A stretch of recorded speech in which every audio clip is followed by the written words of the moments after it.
The Fanuc R2000 series consists of a variety of 6-axis industrial robots used in material handling, machine tending, laser welding, palletizing, and spot welding applications.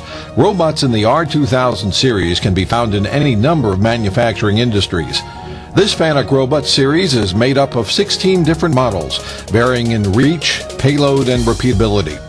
This common model, the R2000IB 165F, features a horizontal reach of 2,655 millimeters. That's over 8.5 feet.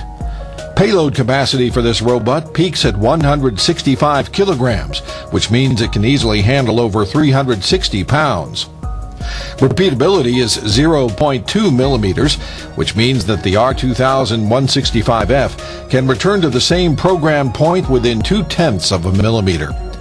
End-of-arm tooling for the R2000 include claw, suction, magnetic, and other grippers that can be easily attached to accommodate any material handling application.